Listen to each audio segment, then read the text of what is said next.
Welcome to Stories from the Village of Nothing Much. Like easy listening, but for fiction. I'm Kathryn Nicolai. I write and read all the stories you'll hear on the Village of Nothing Much. Audio engineering and sound design is by Bob Wittersheim.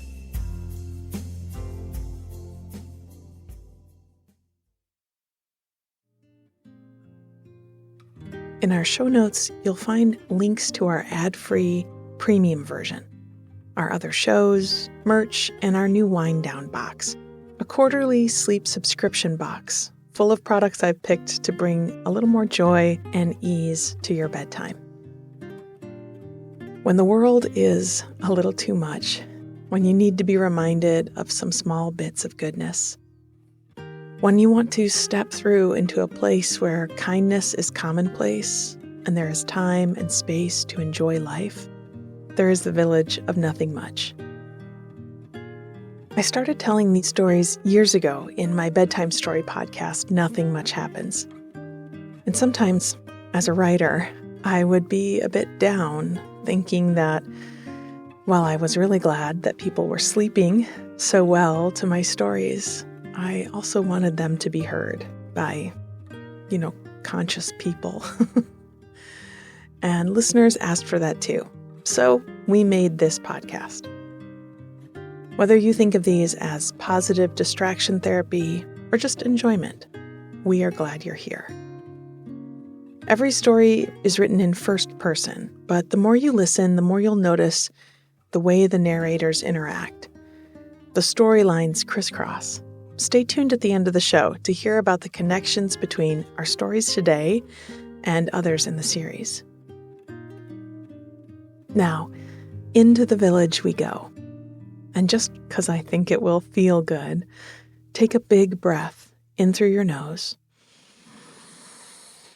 and sigh from your mouth.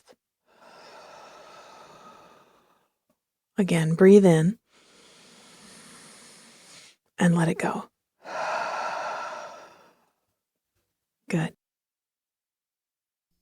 Our stories today have a bit of magic in them, both the mundane sort, like minnows swimming in schools beside the shore, and the more unexplainable type, like millions of fireflies blinking in unison. We'll start at one of the favorite locations in the village, with the original story of the InnKeeper, as she looks out from the porch and guests begin to stir up in their rooms. Then we'll head out with our trowel and net to find some small treasures in the sand in the Beachcomber. Finally, we'll set out after the sun goes down to commune with the lightning bugs in Fireflies on a summer night.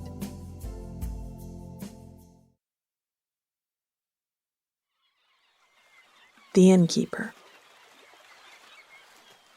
In the mornings, on the water, the seagulls play a game of round robin on the mossy tops of dock posts and pilings. There are more gulls than places to land, so they circle in the air, cawing and crooning those quick repeating songs, and they'll suddenly drop down to push a flockmate off their perch and into their own circling flight. I sat and watched them from the edge of the water. It was my spot in the morning. A wrought iron bench with a worn wooden seat that each spring was scrubbed down and repainted a dark grassy green. It caught morning sun, and except for the call of the birds and a few frogs still croaking from the night before, it was very quiet and still. At the edge of the water, in the shallow spots where the land curved into little protected pools, a chain reaction of excited minnows rippled across the surface. Far out into the lake, past the edge of the farthest dock, a bevy of swans, and behind them, a plump of geese were pushing through the water. The geese had a zigzagged line of goslings between them.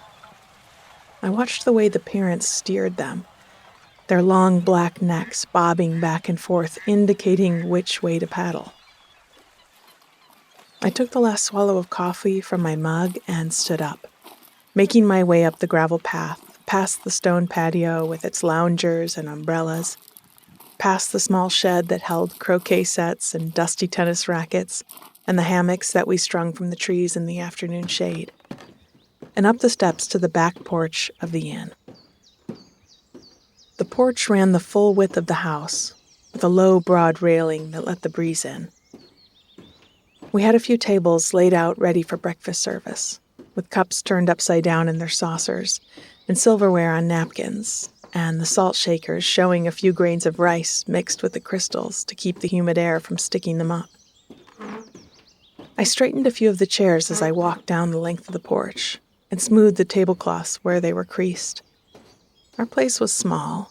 Our hospitality could only accommodate a dozen or so folks at a time, but it mattered to me that, for those few, the inn felt comfortable and well taken care of, so that, at least while they were here, they could feel the same way. The porch swing in the corner was draped with a discarded blanket from one of last night's stargazers. I folded it and laid it across the seat for the next person in need of a place to rest. I stepped inside, leaving the bright sunshine of the porch for the cool corridors of the old house. The house, built a decade before the end of the 19th century, had high ceilings and tall, triple-hung windows looking out to the water or the broad lawns on either side. There was a study whose walls were lined with books, where guests could sit on rainy days and sip hot drinks, play cribbage or backgammon at the games table, or take naps in the deep armchairs. Upstairs off a long branching hallway that smelled of wood polish and clean linen were our guest rooms, of which only 2 or 3 were occupied right now. The season was just picking up, and by the end of the week we'd be full up, and the place would be busy all day with vacationers reading paperback mysteries on our lounge chairs and pushing the old rowboats out into the water, signing their names into the big book at the front desk, and turning over the cups at the breakfast tables, ready for them to be filled with their morning coffee. I continued with my morning rounds, working my way through the rooms, tidying and checking things as I went. I opened the windows in the reception room and pulled a wilting dahlia from the arrangement on the desk. I turned the page in the guest ledger and wrote the date across the top, spun it on its lazy Susan toward our front door, laying an ink pen in the inner seam, ready for new arrivals. I went down to the kitchen and checked on how breakfast was coming along. At the inn, we are known for our coffee cake. Our cook was turning one out from its bundt pan as I came in, and they kindly cut me a slice, tipping it onto a thin china plate that had been part of this house longer than I'd been alive. Quality control, they said as they slid a fork and napkin across the counter to me. Our coffee cake has a crunchy seam of cinnamon and brown sugar running through the vanilla cake. It's sweet, but just barely, and we serve it with a pile of fresh berries or melon slices, and for most guests, 2 slices are required before setting out for a mid-morning walk. I pulled up a stool to the counter as I ate, and we talked through the shopping lists for the day. We weren't a restaurant and didn't serve 3-course meals. Most guests would walk into town to eat their dinner, but we like to serve up an afternoon tea with sandwiches or vegetable salads or a slice of pie. So Cook made a list, and I thanked them for the bit of breakfast and went up to the garden in the front yard. The air was warmer already. We'd need beach blankets and inner tubes today. I added them to my list as I took a pair of snips from my back pocket to cut a few delphiniums for the breakfast tables. As I carried them back in, I heard the first sleepy voices in the hall overhead and slow steps making their way down the carpeted stairs. It was time to fill the carafes and pour the orange juice.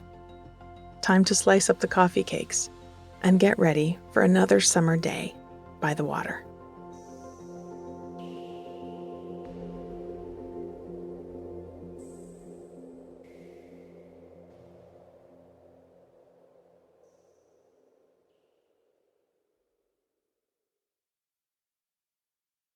The Beachcomber.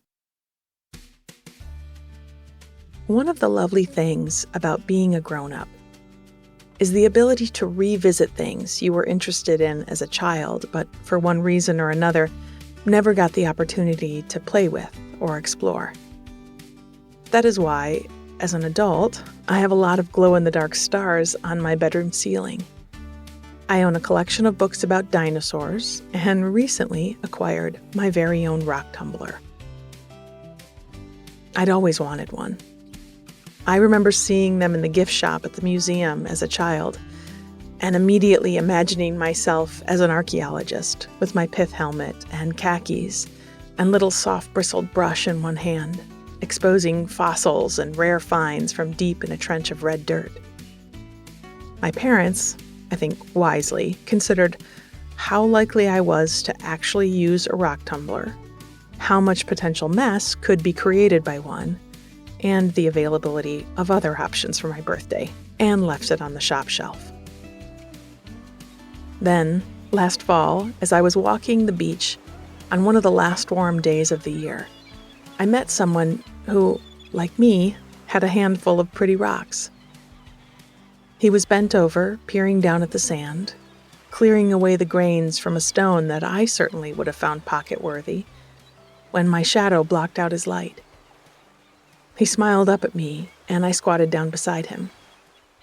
I noticed that he had a little net, like a butterfly net, but a bit sturdier, and a small trowel, the kind I used to plant my petunias. I'd never considered coming to the beach that organized. I always left with a pocket full of damp sand and a few rocks I couldn't bear to part with, and I was impressed. He gestured down the beach, and I saw a few other people picking in the surf with the same equipment. They were a club, he told me. They met every Thursday morning and combed the beach for interesting, beautiful, and possibly geologically important specimens. I remember my eyes growing wider. It was like finding out as an adult that it wasn't too late for me to earn some of my scout badges. There were other people interested in what I was interested in, and they'd taken the significant step of making a club about it. I joined right away. For a very reasonable membership fee, I'd gotten my own net and shovel and a discounted parking pass for the beach. Now every Thursday morning was blocked off in my calendar, and I looked forward to the hour or so that we would spend sifting through sand and making discoveries. Afterward, we'd hand around our favorites, point out the flecks of minerals, the layers of sediment, the rare but exciting fossilized bones. That's when I heard about rock tumbling and thought back to my childhood fantasy with the pith helmet. I was closer to living out that dream than ever before. So at my birthday over the winter, I'd bought myself my very own tumbler and learned to use it. Each week I'd bring home my net, which made rinsing the rocks in the lake easy and quick, and turn it out onto the workbench. I'd learned to identify lots of types of stones, to know what was rare and what was common, what was the oldest, and what, relatively speaking, was new. Along the lake there were lots of granite pebbles, which came in many different colors depending on their makeup of minerals. The creamy white ones held a lot of quartz. Pink stones were rich in feldspar, and the dark green ones held hornsblende. Another favorite find were the septarian brown stones, which I had jokingly proposed as a potential team name if my fellow beachcombers ever wanted to start up a softball team. These stones were around 50 million years old and had formed on the seabed floor of clay and mud. They had thick veins of calcite and were sometimes called turtle stones or lightning stones. I found lots of basalt, and they tumbled up nice and smooth and shiny, but it was a rare and lucky day that I found a piece of malachite, or a tiger's eye, or sunstone. Those all did really well in the tumbler and came out so striking that they were hard to set down. I had a piece of malachite I carried around in my pocket. It felt like a tiny talisman to rub my thumb over when I felt scattered or disconnected. It was a bit of nature that reminded me that I was too, and that always calmed me down and helped me focus. When it was time to tumble, I'd add my raw rocks to the drum, along with some water and grit. The tumbling would act like sandpaper on the dull surfaces of the stones, and like sandpaper, the grit came in coarse, medium, and fine. I'd start the process out with the coarse grit and let the tumbler do its work for a week or so before I'd dump the stones out and wash them, switch to medium, and start it up again. Then a week in the wash with fine, and finally a week with stone polish. So the whole procedure took at least a month from start to finish. At first, that had seemed like an inordinately long amount of time, but after a moment's thought, I remembered that the stones had been composed over millions of years, so really it was absurdly speedy. At first, I'd kept my stones. I had them on my bedside table and my windowsills and around the stems of my houseplants to keep them company. But at a certain point, even I had reached my limits. That's when I started taking them back to the beach. I began to observe a 1-for-1 rule. For each rock that came home with me, I'd leave another polished one behind. Sometimes on the beach, sometimes on the corner of a picnic blanket, or on a table by the concession stand.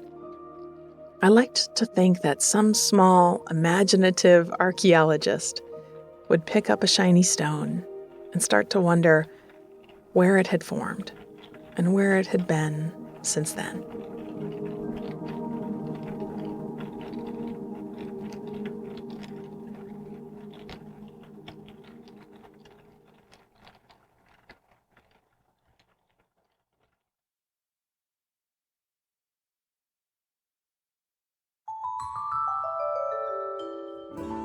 Fireflies on a summer night.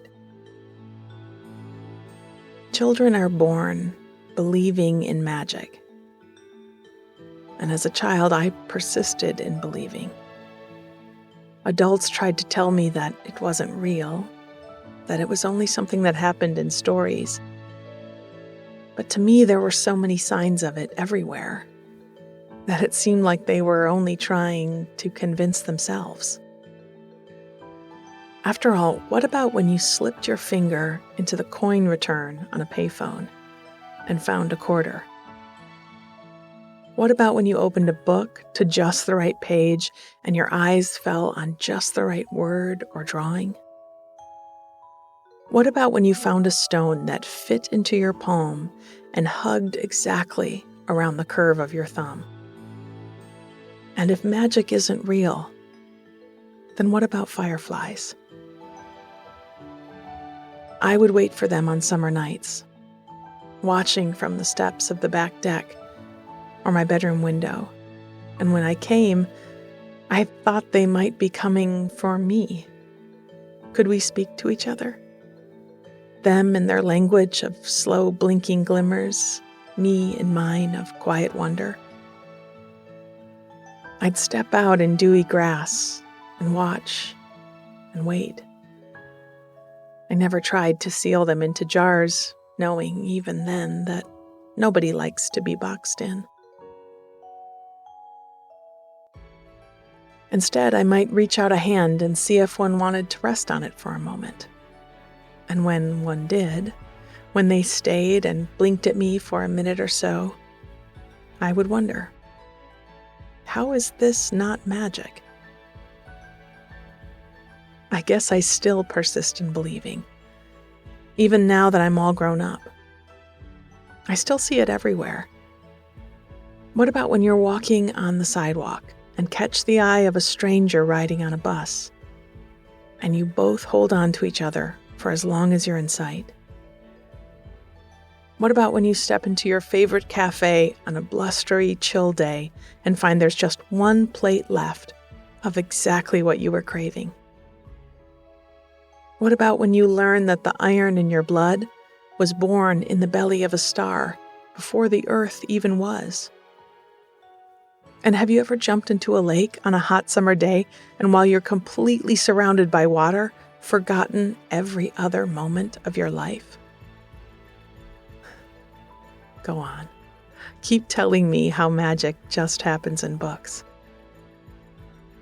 Tonight was just the sort of evening that fireflies would be thick in the trees. I thought I might go looking for them. I slipped sandals onto my bare feet and quietly closed the door behind me. Where should I look? In the garden? In the cluster of trees behind the shed? No, in the park. Tonight they'll be in the park, I thought. I strode down the driveway, the air still hot from the day, and slipped down the street. Some houses had lights on inside, the top of a head and the edge of a book visible under the glow of a reading lamp. Some were quiet and dark, everyone already abed. Days in the sun always meant good sleep.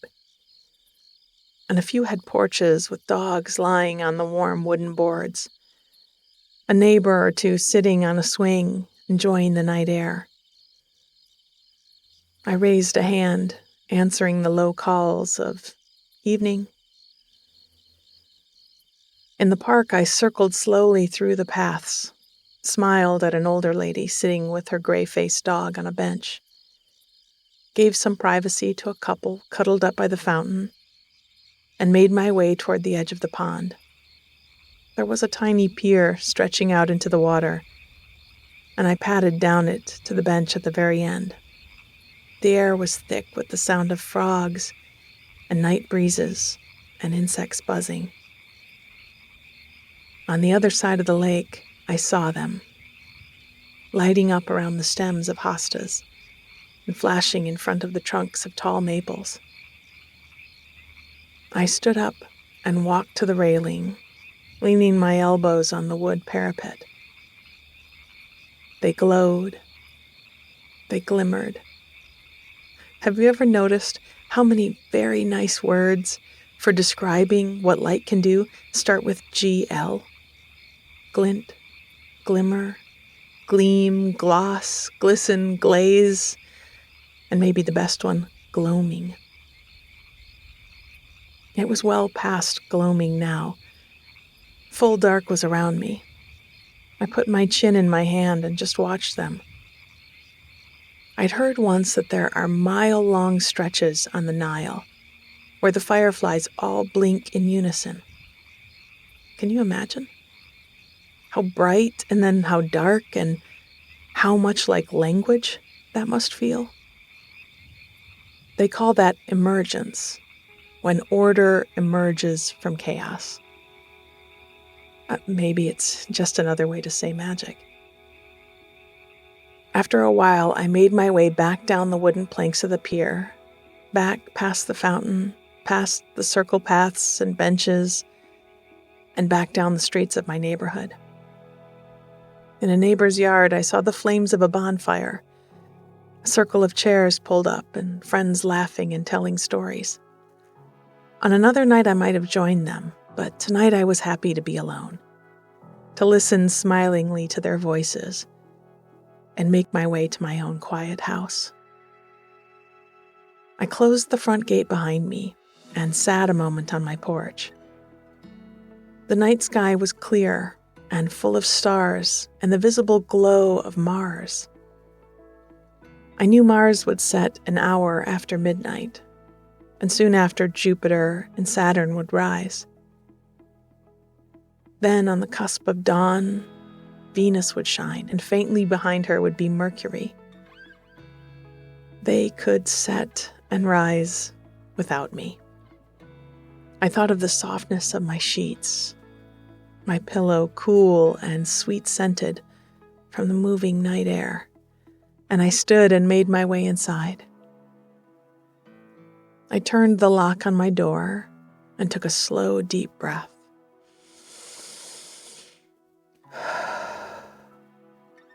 Next would be sleep and dreaming. More magic.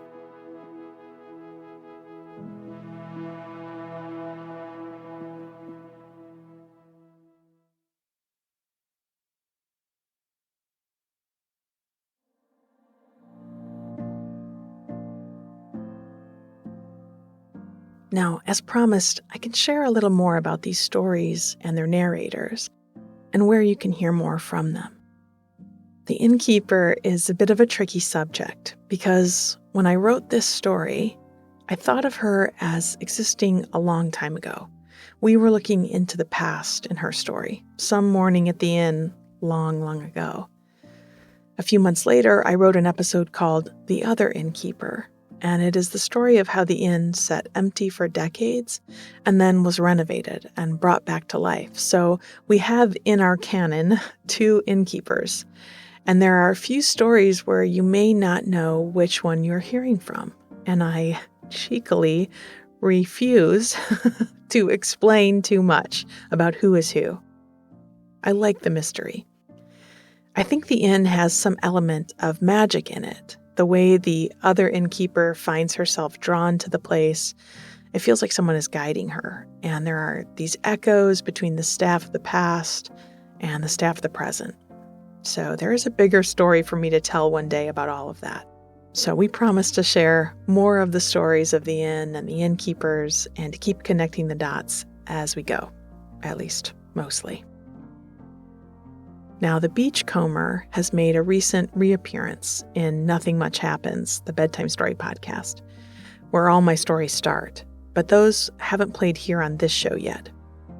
After she learns about beachcombing, she branches out into mudlarking, and those stories are a bit magic as well.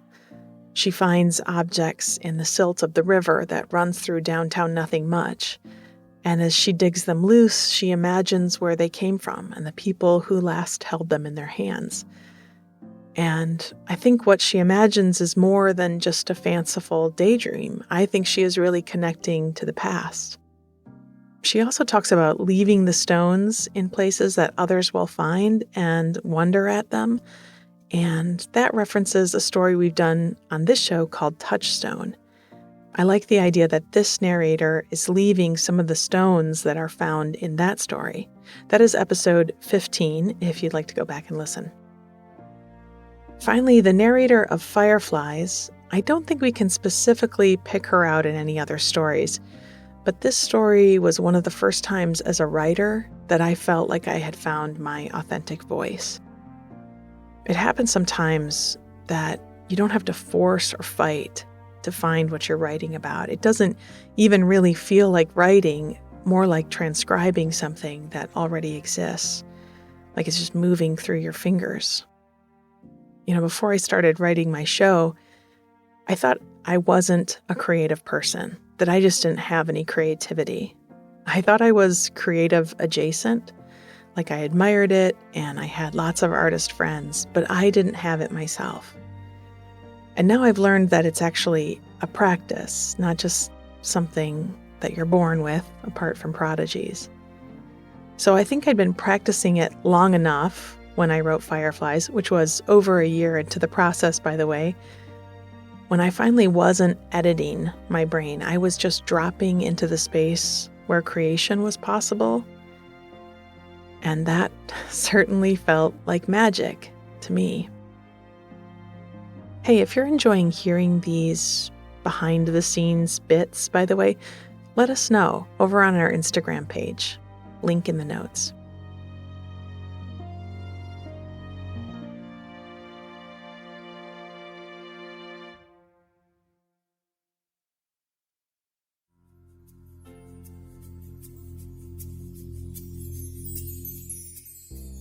Thank you for spending this time with us in the village of Nothing Much. Here's to Fireflies. Here's to Coffee Cake. Here's to Malachite, and the time and space to enjoy them all.